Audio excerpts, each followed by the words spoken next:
I'm your host, Javier Betancourt, Executive Director of the Citizens Independent Transportation Trust, or CITT. We're the quasi-independent agency of Miami-Dade County charged with overseeing your sales tax, your half-penny sales tax for transportation. So as you know, we love to have wonderful guests on the show to talk about mobility, and particularly transit. And within the transit world, there's this growing concept of something called microtransit, particularly through a service that we like to call on-demand service.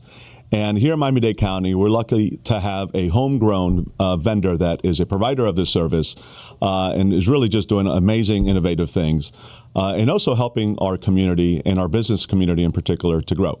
So please welcome me.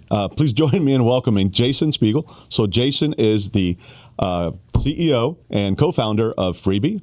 And Freebie, of course, is a provider of these microtransit on-demand services here in Miami-Dade County, and actually growing outside of the county to other parts of the state and even nationally, right, Jason? Yes. Mr. Javier, good morning. Thank you for having me here today. But yes, homegrown. We're based here in Miami. Business started here in Miami, and today we operate a fleet of I think we just crossed the 250 mark in contracted vehicles.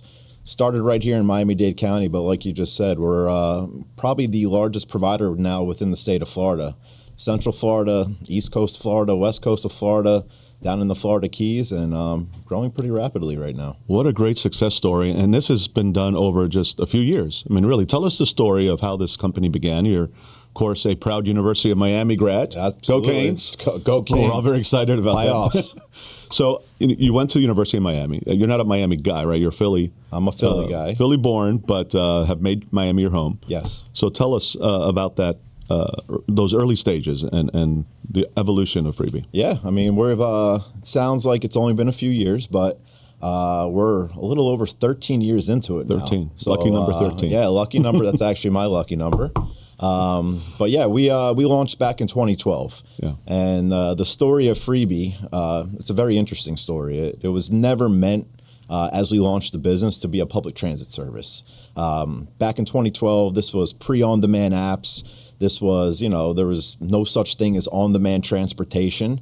And we saw an opportunity to basically create this marketing company where we could, have Pepsi's, Coca-Cola's, big brands, basically wrap our vehicles in their graphics, provide this experiential element to the service, and then kind of in return, provide this free transportation service. And again, in the beginning, it was a novelty service, right? There was no way to call it. We started on Miami Beach, kind of the party town where, where folks were kind of just hopping around. And basically, that's how we started to grow the business. So we started there with 6 vehicles. We grew that fleet up to 20 vehicles, also expanded into the Brickell downtown market. And I think it was 2015, 2016 when Uber really started to kind of come into this market here. And, at first, the county, the taxis, everybody was like, what is this? You can't do this. Get out of here. And, obviously they've grown into a great product today. But as they were launching here within kind of the Miami area, we saw the opportunity of creating a technology that's very similar where now people can call our service on demand rather than, again, just seeing it on the street, being able to flag it down, hop on in there. And we invested a good amount of money. We built the Ride Freebie mobile app. And again, at the time, it was still never meant to be public transportation. Mm-hmm. It was, hey, we can develop additional revenue streams through the app. We can provide added value to our advertisers through the app here. And then, again, we built the app. We launched that in 2016, end of 2016. And as we launched that app, now, there was an actual way to call the service to pick you up where you're at and drive you door to door to where you want to go within these geo-fenced areas there. Just what we mean by on-demand, right? Very much like an Uber or Lyft. Correct. Or very any other flexible, very, again, I think everybody understands how Uber and Lyft works today. And our service works very similar in terms of a technology aspect. But with that, we actually had the Village of Key Biscayne reach out to us. And, their thought process was, listen, we have traffic, we have congestion on our island, we have very limited parking. We don't really want our residents to have to take out their vehicles to move around the island. Can you provide the service here? And at the time, we said, listen, we would love to, but we just can't generate the same amount of revenue to be able to justify in running the service as we can in a Miami Beach, at downtown, where these big brands want to be and pay, top dollar for it. They need a lot of eyeballs. They need a lot of eyeballs, exactly. And basically they said, well, how about we fund it almost similar to like a public transportation contract, so that we have a set amount of vehicles on the road at all times. We have hours of operation, and basically they gave us a 1-year pilot. Couple months in, it was very successful when it came to the ridership, customer feedback. That service started with 2 vehicles, and very proud to say that today that program is still ongoing. We operate now 9 vehicles on Key Biscayne, moving 10 to 12,000 passengers a month, which is pretty insane for a 13,000 resident community. And there it was a natural place to start because they love those golf carts in Key Biscayne anyway. That tends to be part of their identity. Correct. And the cars that you had, at least at that time, were very much kind of in that mode, right? Exactly. The gem car, the low gem speed cars, not golf carts technically. No, the low speed vehicles, yes. Yeah. We still do operate the low speed vehicles there. It's actually one of the few communities still where we're operating they those love vehicles. them, it's a great vehicle for a Key Biscayne community. Yeah. But again, based on that success, right, this was very early on in what microtransit was kind of starting to, kind of pioneer at the time. And, neighboring cities after that saw, wow, that's pretty cool. This is where I jump in, right? So I think that's where you do jump in there. So I was kind of a bit jealous because, I was working in Coral Gables at the time. I'm telling you, even though you know the story, but telling the folks listening, as Director of Economic Development. And Miracle Mile at the time had been torn up as part of the streetscape project, and our businesses were suffering, right? People didn't want to go to downtown because of the traffic and lack of parking. And we're like, well, let's make it easy to get to those businesses, right? Park outside, or maybe even, be able to pick people up where they live on the periphery and give them that free ride to downtown to support our businesses. And I had seen what was happening in Key Biscayne. I'm like, and Miami Beach. I'm like, these guys would be perfect for this. So that's when I know we reached out and formed that partnership. But I've always been a little jealous that Coral Gables wasn't first, that Key Biscayne beat us to the punch. But that, of course, was a very successful program to the point where even after the streetscape was over and the street had reopened, the demand was so great that the city not only kept the service but expanded on it, right? Yeah, no, absolutely. I mean, it's Coral Gables is another really good success story, again, because not only is it providing a great transportation service within the downtown core there, but it's an economic driver, right? It's getting workers to their jobs. It's obviously getting customers to the doorsteps of these local businesses there. And, something unique about kind of our service that I think kind of really you don't see this across many microtransit services is that we really look to build our platform as these localized community guides, right? So we want to promote the local businesses through our mobile app. We have a lot of the great businesses in these service areas offering deals, discounts to the riders to come visit them.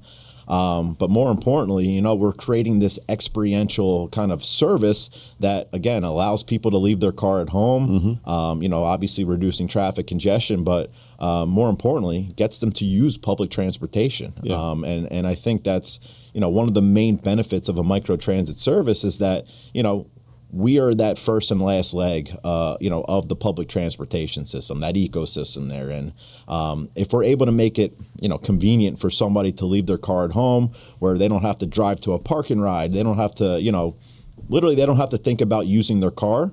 That's how you're going to get them to use public transportation there. And it's, if they jump in their car, more than likely they're driving to their final destination there. And we live in a very, obviously, car-centric culture down here in South Florida.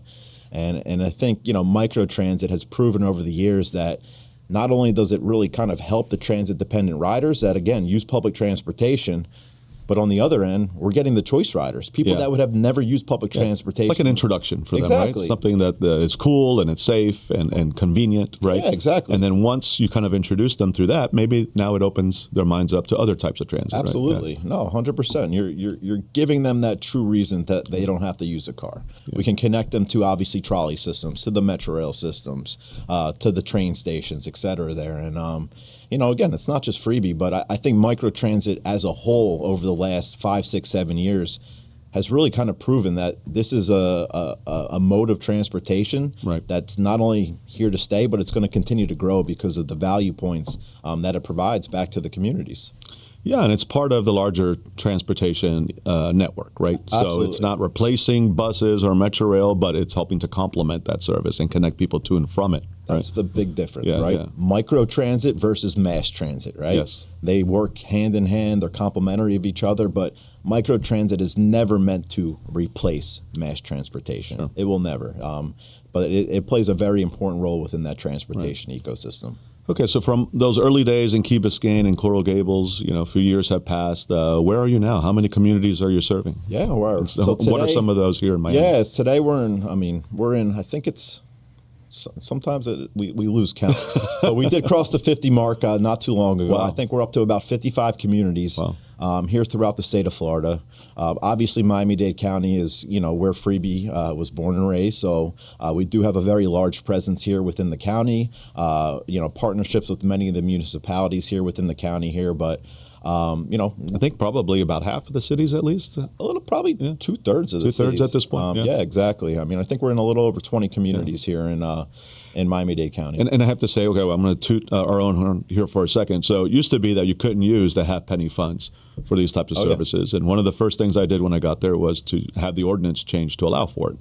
I saw the benefits of microtransit and wanted the municipalities to have that option.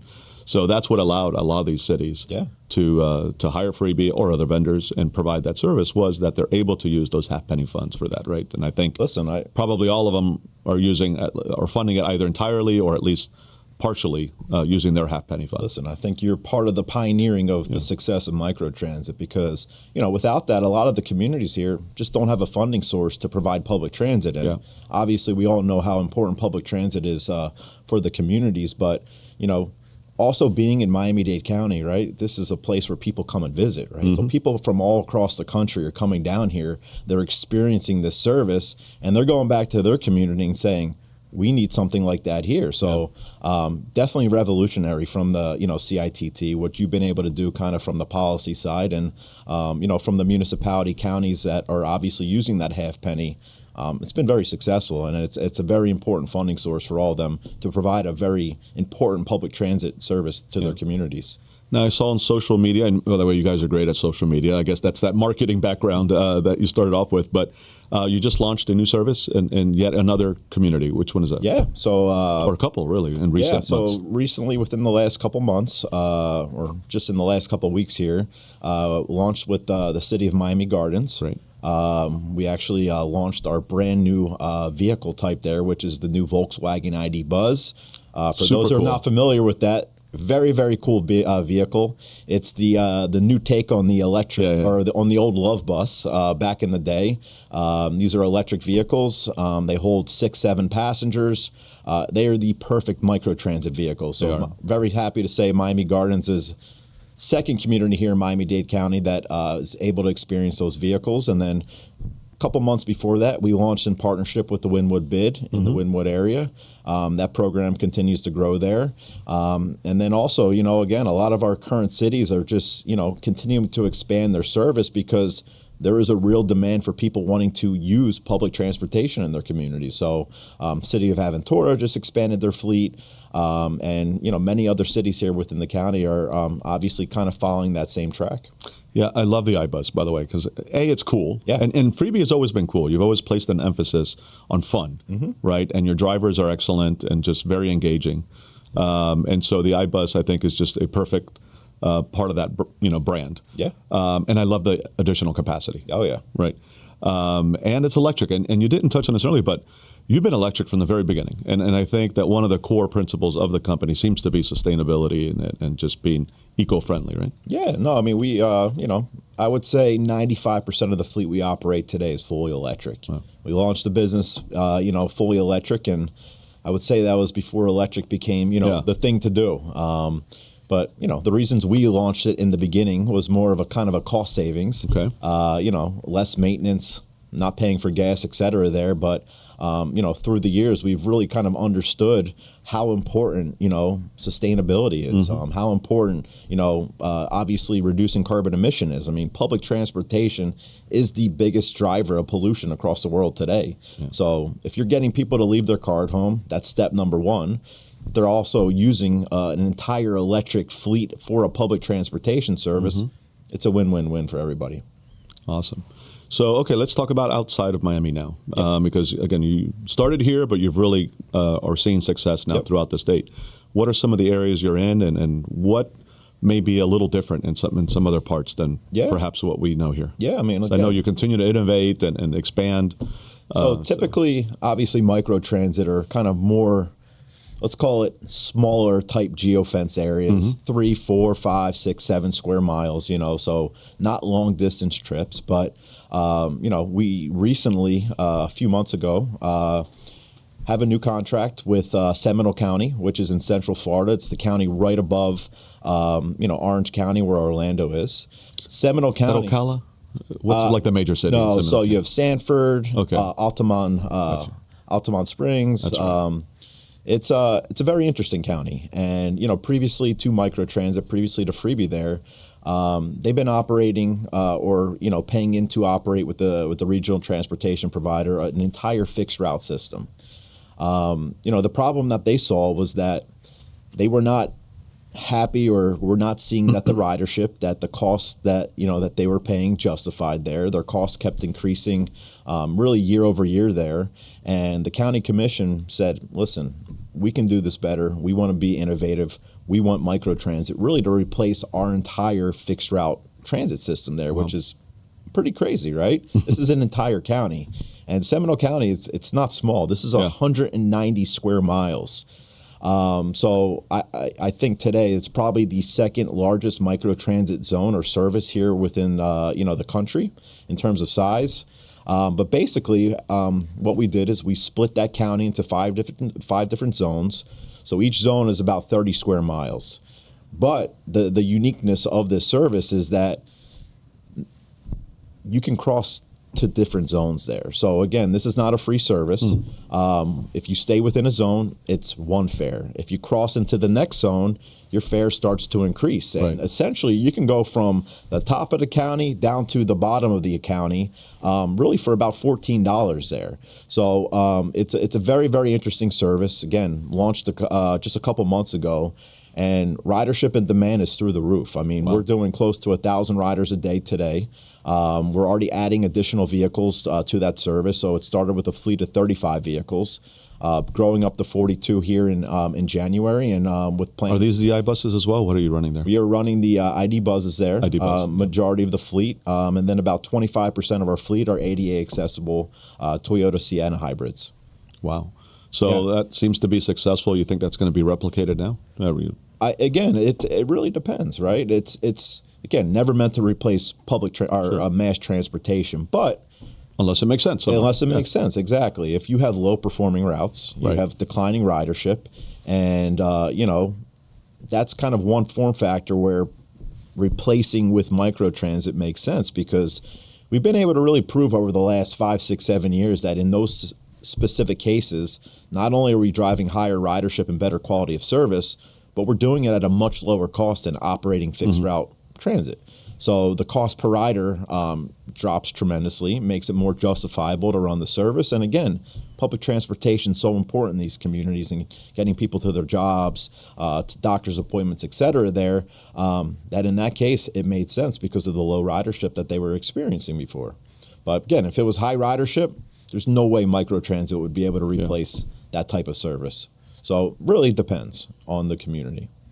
So one of the other things I appreciate about Freebie, and particularly as a local business, is your employee model, right? Which I also think may be a little different than some other the private providers.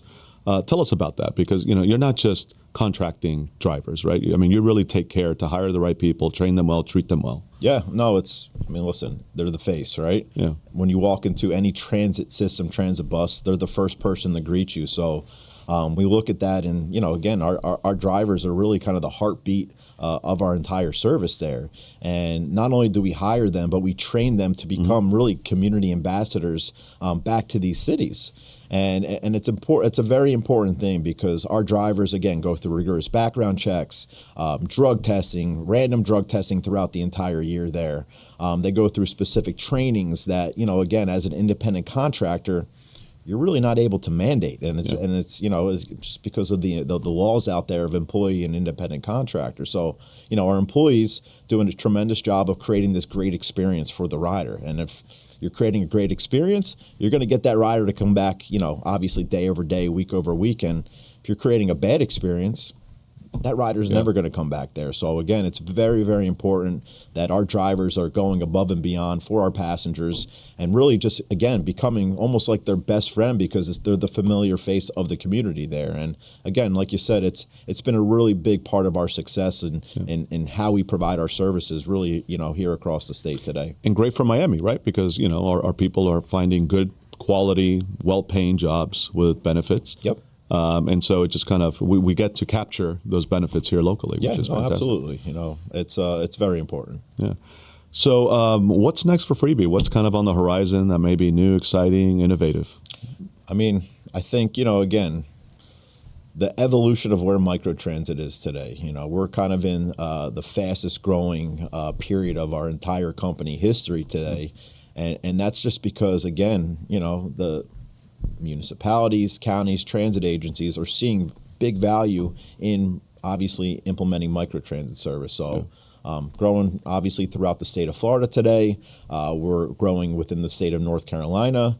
But, we're working on some very, very cool projects on the autonomous side with some partners. Again, we're not developing the technology, but we are, kind of staying at the forefront of, really kind of where public transportation's going and where it will be. Now, what that timeline looks like, I think that's still debatable. You will see obviously the robo-taxis kind of on the direct-to-commuter side probably much sooner than you will see autonomous vehicles in public transit, microtransit, just because of the unit economics and the cost to provide the service today. But we're working on some very special things behind the scenes right now, and some pilots that you might see here over the next 12 months coming out here in the state of Florida. Yeah, no, and so technology is obviously a big part of what you do and what makes this successful, right? And so, absolutely. In addition to the app and the potential for autonomous vehicles, one thing you do really well as well, so I want to give you a shout out on this, is data. Yep. Right, and so you spoke to customer experience and customer expectations, and the reason you have such a great handle on that is because of the data you're able to collect through the app. Yeah. I was really impressed in Coral Gables. When we would meet on a regular basis and you'd bring all this information, you knew exactly where people were being picked up, exactly where they were going, what the hot spots were, how they felt about the experience. I mean, that was probably the most impressive part for me because you don't get that level of quality, detailed data on a regular transit system genergenerally. Someone has to call with a complaint, right? No, 100%. So. And if you like the data back then, which was 2017, 2018, you should see what we're producing today. And again, I think data obviously drives decision making. Without data, you're flying blind out there. And not only is it meant for decision making, but it's also meant for transparency, right? We provide every single one of our clients basically live data dashboards, right?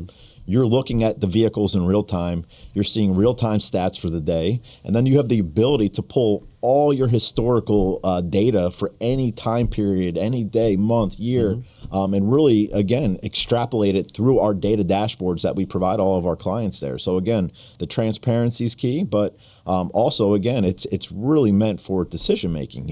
Where is this program going? What times of the day, can we reduce service to have obviously, cost savings there?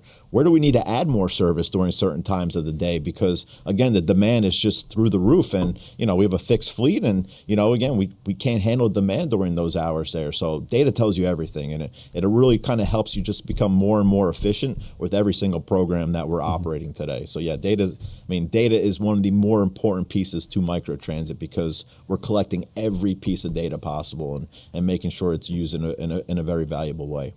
You touched on something that I hear a lot of, which is the demand, right? So you're kind of a victim of your own success. Yep. And the more people who use the system, sometimes the longer you have to wait, Absolutely. For that vehicle. But you have, I think, come up with some potential solutions for that. For instance, if you don't have the ability to serve someone within a certain time frame, you're able to push that out to another service. Can you speak to some of those aspects? Yeah, we're working with a partnership, with Uber right now, where again, kind of like you just mentioned there, during certain periods of the day, if it reaches a certain threshold, a certain type of wait time, we're able to push that overflow ride to an Uber driver through the Freebie app, through the same Freebie platform there. And again, what does that do? Number one, it obviously helps keep a good level of service during those peak hours, which typically are commuter hours, right? And it's important to get people to and from their jobs and to and from appointments there. But secondly, you're able to provide more cost savings back to these clients, because instead of putting a dedicated car during certain hours of the day that could be much more expensive than obviously just pushing a few overflow rides to a non-dedicated fleet, it's a win-win, right? So you're able to serve the customer in a very high level of service, and the client is paying much less and having to put more resources on the street during just certain hours of the day there. So that's again, a lot of new things on the technology front that we're developing. I mean, we just launched in Seminole County, kind of a wait time planner where you can actually plan for the future to know historically during what hours of the day what the wait time is. If you're going from one zone to another, if you're going from here to there, you can now plan, okay, during these hours, yes, it's very, very high demand, but I need to request my ride 20 minutes in advance, 30 minutes in advance. Oh, and during these hours, I'll get picked up in 5-10 minutes. So again, it's trying to provide as much visibility and transparency to the customer as well, so that they can obviously have and plan around to get to where they need to go. That's great. I wasn't aware of that. And it reminds me, whenever I go to a restaurant, I'll look at the Google busy times to see, okay, when is when is there less of a wait? Exactly, and that's what I hit. Yeah. Same thing at Disney World, right? Yeah. You see how long it is to get onto a ride there, but just allows you to plan, especially if you have an appointment tomorrow. Okay, what time do I need to request my ride? So we're obviously always working on new features, new functions to make the customer experience as great as possible. All right, so enough about Freebie for a second. Let's talk about Jason. Okay. Jason has some interesting updates on his life. What's going on with you, Jason? I'm going to say congratulations. You might see it in just my tiredness, but no, I just a couple of weeks ago had a second baby, second boy. His name's Cooper. It's amazing.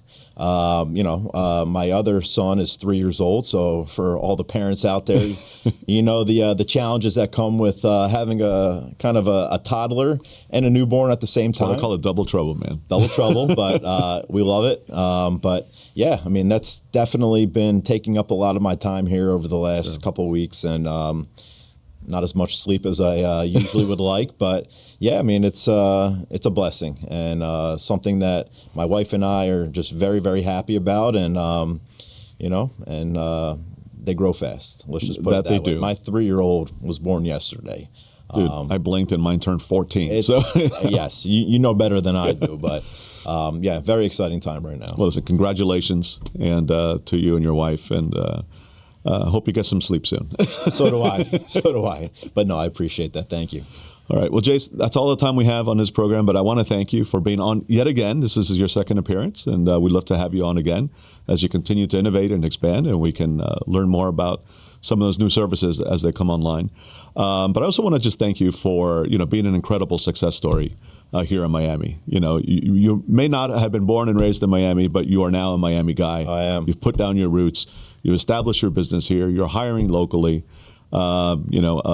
pushing Miami forward on the technology front. And so thank you for not only providing mobility service, but for being a great local business. No, listen, I appreciate you, appreciate the partnership, and again, thank you for having me today. All right. Awesome. Well, folks, that's all the time we have here on Mobility Matters. I want to thank you for tuning in. I want to thank our partners here at Miami's Community Newspapers for hosting us here in these lovely studios and producing the program. Happy holidays. We'll see you in the new year. This is our last show